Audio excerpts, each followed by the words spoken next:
They called it the cleaning, a silent storm that tore through the heart of the Chicago Mafia. In the city of steel and smoke, where power was earned through fear and loyalty, the rules suddenly changed. Allies became enemies overnight.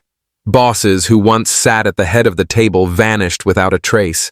Streets that had been quiet for years ran red again, soaked in the blood of those who dared to question the throne. Behind the chaos was a single man, or perhaps several, each pulling invisible strings, rewriting the code that had kept the mob alive for generations. The code of silence, omerta, was crumbling. Trust no longer existed. Every handshake could be a trap. Every word could be your last. The outfit had turned on itself, and the men who built the empire were now hunted by their own creation. The FBI would later call it one of the most brutal internal purges in American organized crime history. But to the men inside the outfit, it wasn't war. It was survival. Everyone knew that when the mob started cleaning house, nobody was safe. Chicago's underworld became a battlefield of ghosts. Friends disappeared, families lived in fear, and the old streets echoed with gunfire once more. This wasn't about power anymore. It was about who could stay alive long enough to claim it. This is the untold story behind the bloodshed, the purge that changed the Chicago mob forever. For nearly a century, Chicago's underworld has pulsed beneath the surface of the city, hidden in smoky bars, dark alleys, and backroom deals that shaped American history.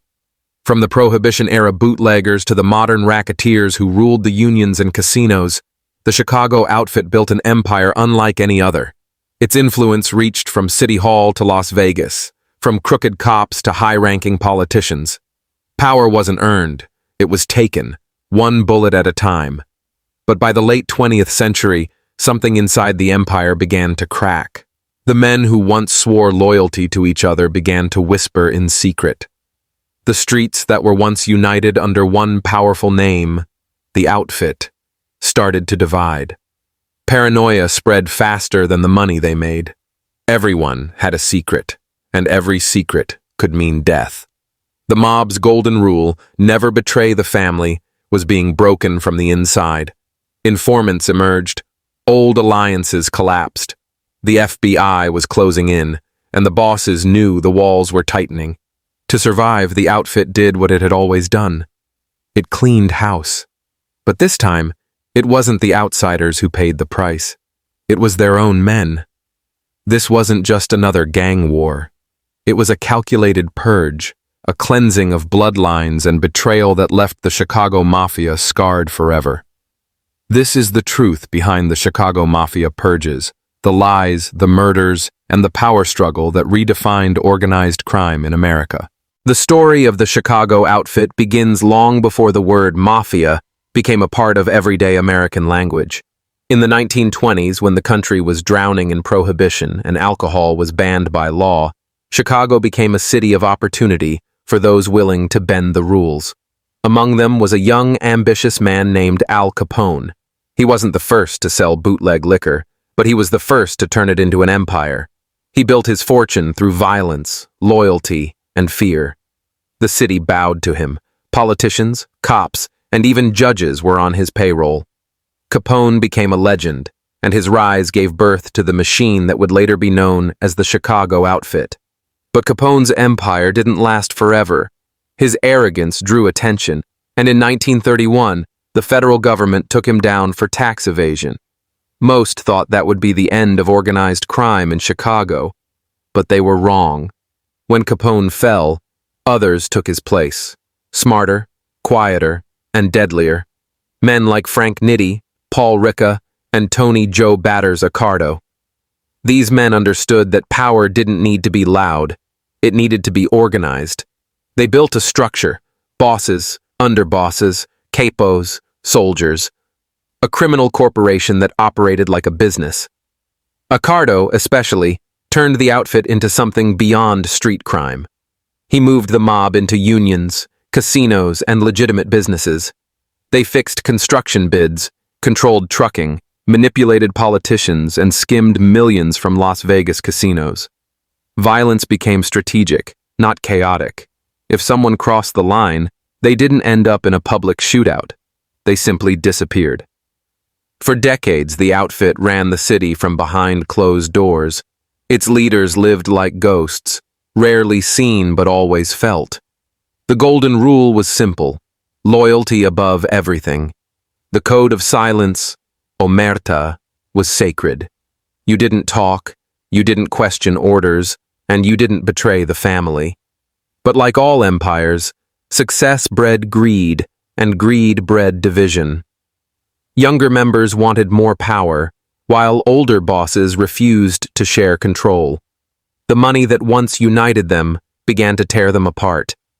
By the 1960s and 70s, cracks began to show. The government was changing tactics, using wiretaps, informants, and undercover agents to infiltrate the mob. Suddenly, no one could be sure who was listening. Every conversation became dangerous. The outfit, once untouchable, was now paranoid.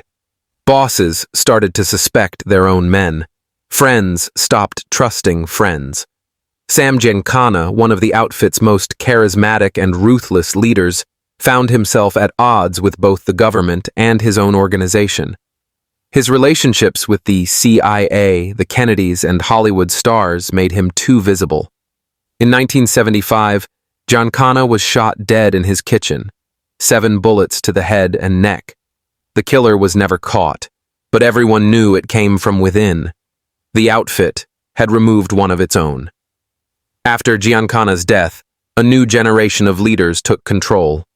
They were businessmen by day, killers by night. The old loyalty was gone, replaced by suspicion and survival instinct. Tony Spilotro, the outfit's man in Las Vegas, brought unwanted attention with his violent reputation and public lifestyle. His actions made the outfit nervous, and soon, he too became expendable. The seeds of betrayal had been planted. The outfit was now a machine that no longer trusted itself. Everyone was watching everyone else. Every move was calculated, every word recorded in someone's memory. The city that once bowed to the mob began to turn against it. The outfit still made money, but the cost was rising, not in dollars, but in blood. What Capone had built through fear and charisma had now become something darker, an organization feeding on its own men.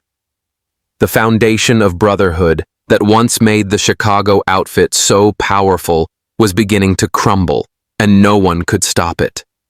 In the shadows of the city that created it, the empire of blood and silence was preparing to destroy itself from within.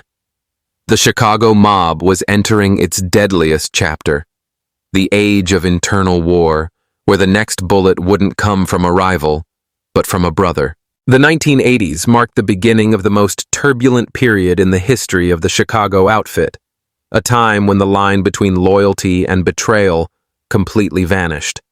The old bosses had either died, retired, or been imprisoned, leaving behind a fractured hierarchy. Without a single strong leader, every lieutenant and capo began to carve out his own empire, and the once unified organization descended into chaos. What had been a well-oiled machine was now running on paranoia and revenge. In the shadows of this power vacuum, whispers of a purge began to spread. It started quietly. A few low-level associates disappeared without explanation. Most people assumed it was business as usual, but those inside the outfit knew better. Someone was cleaning house. The bosses feared informants, the underbosses feared the bosses, and the foot soldiers feared everyone. No one knew who to trust, and no one dared to ask questions. The FBI had intensified its campaign against organized crime thanks to new laws like the RICO Act. For the first time, federal agents could go after entire organizations, not just individual crimes. Wiretaps, hidden microphones, and flipped witnesses began tearing down the mob's wall of secrecy. Decades of silence were suddenly cracking open. Inside the outfit, panic turned to desperation. They knew the real danger wasn't just from law enforcement, It was from the man sitting next to them. One of the first signs of this internal war came when a trusted enforcer named William Action Jackson was found dead, brutally tortured, his body mutilated beyond recognition. The message was clear. The outfit had no mercy for suspected informants. Fear became the new law. Behind much of this bloodshed was a name whispered with both respect and terror: Joey the Clown Lombardo. Despite his nickname, Lombardo was no fool. He was a cunning strategist, one of the last true architects of the old outfit. To him, the purge was necessary, a way to eliminate weakness and restore discipline. But to others, it was a nightmare. Under Lombardo's quiet command, bodies began to vanish across Chicago and its suburbs. Some were buried in construction sites, others dissolved in acid, and a few simply disappeared into the wind. But Lombardo wasn't the only one pulling strings. Other power players, like Frank Calabrese Sr. and James Marcello, were also consolidating power in secret. They viewed the purge as an opportunity to settle old scores and reshape the mob in their image. The killings were disguised as accidents or business disputes, but the truth was far more sinister. It was a cleansing of anyone who had outlived their usefulness or loyalty. One of the bloodiest incidents occurred when Michael Hambone Albergo, a small-time bookie suspected of cooperating with the FBI, vanished after a meeting with outfit members. Days later, his car was found abandoned near the Chicago River. The message rippled through the underworld. Loyalty was no longer a shield, and silence no longer guaranteed safety. The internal paranoia grew so intense that many members began keeping two lives, one for the mob and one for survival. Some quietly moved their families away, while others secretly recorded conversations to protect themselves if ever questioned by authorities. The irony was chilling. Mobsters who once killed informants were now creating evidence against each other, just in case. Meanwhile, the FBI capitalized on this turmoil. They infiltrated the outfit's ranks with informants and undercover agents. The paranoia inside the mob helped the feds more than any surveillance could. As the bosses turned on one another, agents just had to sit back and connect the dots. What made this purge so different from the violent mob wars of the past was its surgical precision. There were no flashy shootouts on city streets, no car bombs drawing headlines. Instead, it was quiet and calculated. One by one, men simply disappeared, erased from existence without a trace. The once proud organization that controlled unions, casinos, and politicians was now being eaten alive from within. What began as a movement to preserve power had turned into a chain reaction of blood and betrayal. Those who once swore oaths of brotherhood were now orchestrating each other's executions. The streets of Chicago, once ruled by fear of the outfit, were now haunted by it. Every corner held a ghost. Every silence carried suspicion. The purge wasn't just a cleanup. It was a civil war fought in whispers and gunfire, hidden in alleys and basements, leaving behind only shadows and stories. And in the middle of it all, one chilling truth emerged. The Chicago Mafia wasn't being destroyed by the government. It was destroying itself. By the mid-1980s, the Chicago outfit had become a fractured empire built on fear. Every handshake hid a blade, and every smile masked suspicion. The once proud organization that ran the city with discipline and secrecy was now spiraling into a silent war for control. But while the streets of Chicago were soaked in paranoia, one man saw opportunity in the chaos. Tony, the Ant, Spilotro. Spilotro was the outfit's enforcer in Las Vegas, sent there to protect their financial interests and keep the casino money flowing back to Chicago. But Tony wasn't satisfied being a guardian. He wanted to rule. Known for his short temper and brutal tactics, Spilotro quickly became infamous for his violent ways. While others in the mob preferred silence, Spilotro thrived on fear. His reputation grew after incidents of torture and murder, earning him the nickname, the Ant. Small, but deadly.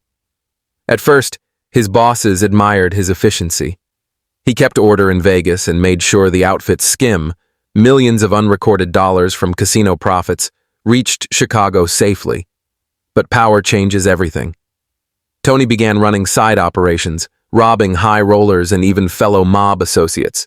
He formed his own crew called the Hole-in-the-Wall Gang, named for their habit of breaking into houses by literally smashing holes through walls. To the Chicago bosses, this was crossing the line. Spilotro's recklessness brought too much attention. The FBI was already circling the casinos, and Tony's actions were making it worse. Agents started monitoring the mob's Las Vegas operations more closely, connecting Spilotro's name to a string of robberies, assaults, and murders. The bosses back home feared his ego would expose their entire operation. Meanwhile, within Chicago, the purge continued. Men were still disappearing, but the focus had shifted. The outfit's leadership was no longer just eliminating suspected informants. They were now targeting anyone who threatened the balance of power. And Tony Spilotro, the once trusted enforcer, was now seen as a liability. In 1986, the decision was made. The bosses ordered Spilotro to be taken care of. But they couldn't just kill him outright. They had to do it in a way that sent a message. Tony had become too visible, too loud, and too proud. His downfall needed to be both an example and a warning. Tony's younger brother, Michael Spilotro, who had also joined the outfit, was loyal to him until the end. When both brothers were summoned to a meeting in Bensonville, Illinois, supposedly to discuss peace and business, they went without hesitation. But it wasn't a meeting. It was an execution. The Spilotro brothers were beaten to death in a basement by men they had known and trusted for years. Their bodies were later found buried in an Indiana cornfield, one on top of the other, beaten so severely they were almost unrecognizable. It was one of the most infamous mob killings in American history, and a brutal reminder that in the outfit, loyalty only lasted as long as you were useful. The murders sent shockwaves through the underworld. If the Spilotro brothers could be eliminated, no one was untouchable. Many in the outfit began to realize that the organization they had sworn to protect would just as easily kill them when convenient. Trust, once the backbone of the mob, was now extinct. But while the Spilotro killings restored a brief sense of control, they also accelerated the outfit's collapse. The FBI intensified its investigations, connecting the dots between Chicago and Las Vegas. Informants began to emerge, men who had once sworn omerta, but now saw cooperation as their only chance at survival. The feds started building what would later be known as Operation Family Secrets, a massive case that exposed decades of murders, extortion, and corruption. Behind every confession was a story of betrayal. Soldiers turned against captains, captains turned against bosses, and the very fabric of the outfit unraveled. The purge that began to clean the organization had now made it implode. The Chicago Mafia was bleeding, not just from bullets, but from within its own soul. The death of Tony Spilotro symbolized the end of the old ways, the days when mobsters were feared, silent, and loyal. What followed was a desperate fight for survival, as the outfit's greatest enemy wasn't the FBI or rival gangs anymore. It was itself. The city that once belonged to the mob was now turning into a graveyard of ghosts. Every name that had built the empire, from Capone to Giancana to Spilotro, was either dead, imprisoned, or betrayed. The bloodshed had done what no police force ever could. It destroyed the brotherhood from the inside. And in the ashes of that betrayal, a new kind of Chicago mob was beginning to rise, quieter, smarter, and even more dangerous. By the late 1990s, the Chicago outfit was no longer the empire it once was. The headlines that once spoke of bootleggers and mob wars had faded into whispers of white-collar corruption and secret meetings in quiet suburbs. But make no mistake, the outfit was far from dead. It had simply evolved. The brutal street killings and flashy gang wars of the past were replaced by quiet executions, coded messages, and boardroom deals. Yet beneath that calm surface, the same old fear still ruled, the same code of silence, the same hunger for power, and the same instinct to destroy anything that threatened the family. But the ghosts of the Purge were not done haunting Chicago. The paranoia that had begun decades earlier was now deeply embedded in the outfit's DNA. Every generation that followed learned one thing: trust was a death sentence. The men who had survived the internal cleansings of the 70s and 80s had grown cautious, calculating, and ruthless. They learned to blend into the system instead of fighting it. They became businessmen, union leaders, and political influencers.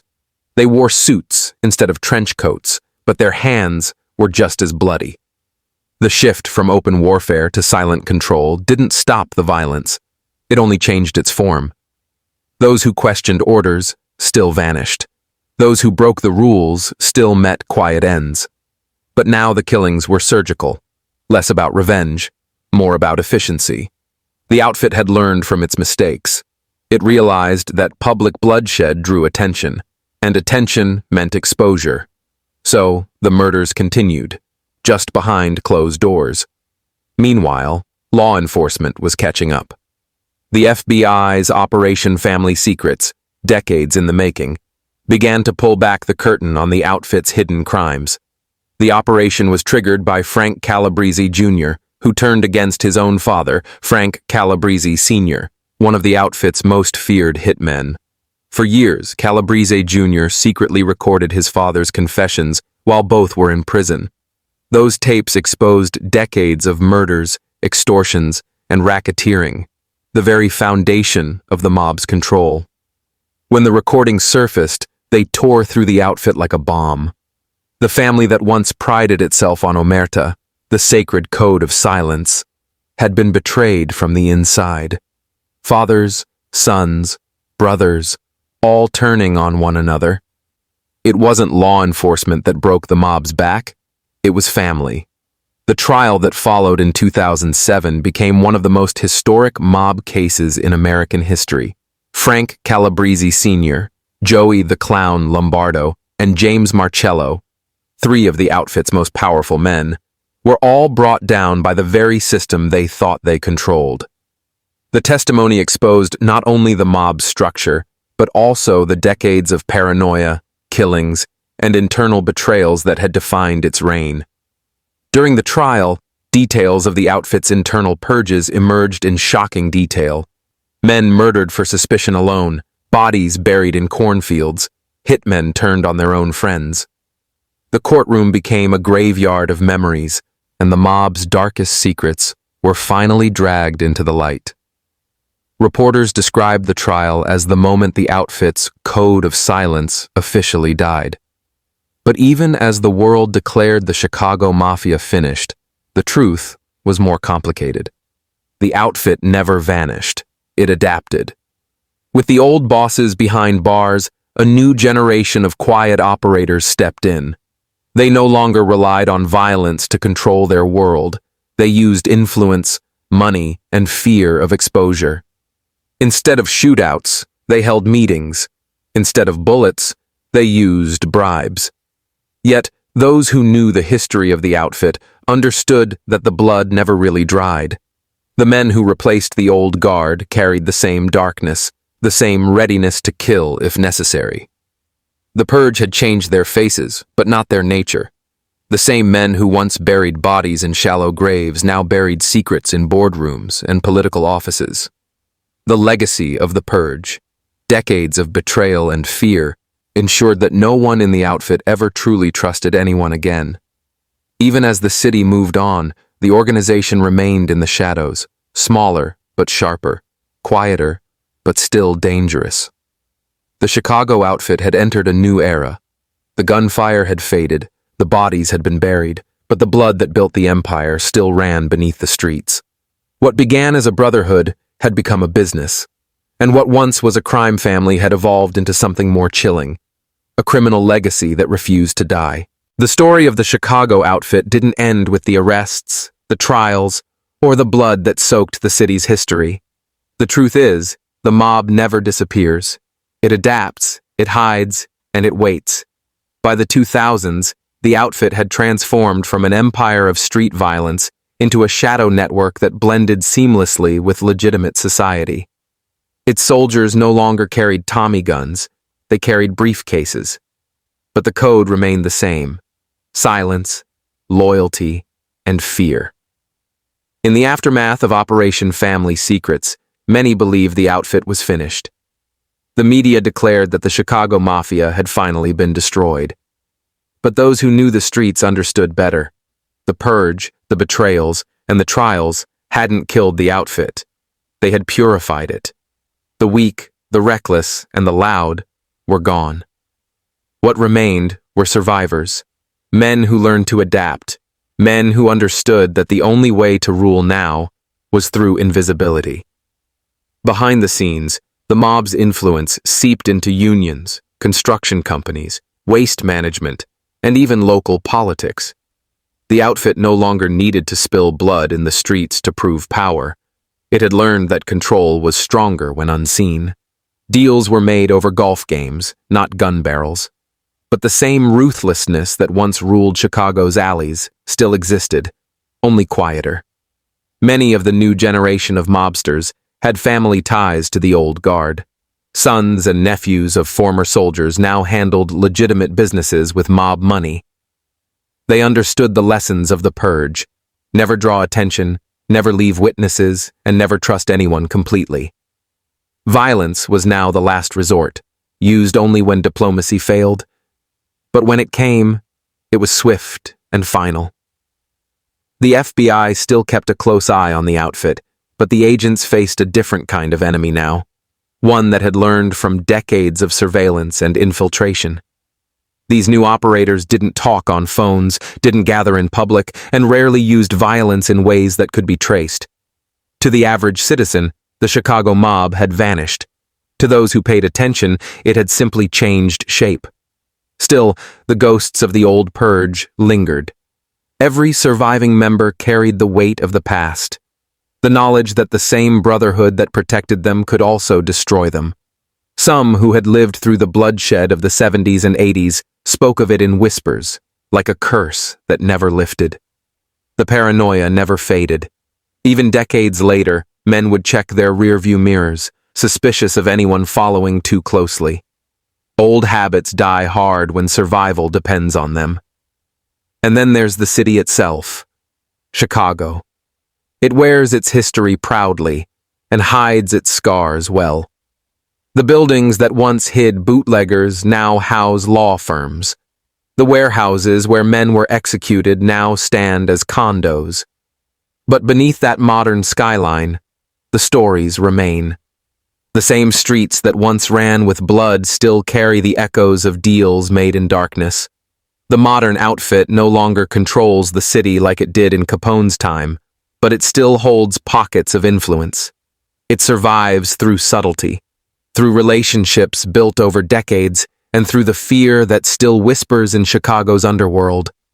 The bosses may not command armies anymore, but they still pull strings, just enough to remind everyone that the family never truly disappears.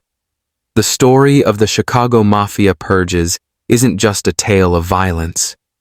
It's a warning. Power built on fear always consumes itself. Every betrayal, every murder, every disappearance led the outfit closer to its own destruction. But in the ashes of that destruction, something new always rises. Colder, quieter, smarter. In the end, the Purge didn't end the Chicago mob. It reshaped it. The men who survived became ghosts that learned to live among the living, silent, calculating, and patient. The city may have forgotten their names, but their presence is still there, buried beneath the streets, hidden in the deals that never make the news. Chicago's underworld is not just a story of crime, it's a story of evolution. From Al Capone's roaring gunfire to Lombardo's quiet meetings, From Spilotro's bloody ambition to the boardroom puppeteers of today, the outfit remains, invisible but alive. The bloodshed has faded, the headlines have moved on, but the power game continues. Because in Chicago, the mob never truly dies. It just changes its face.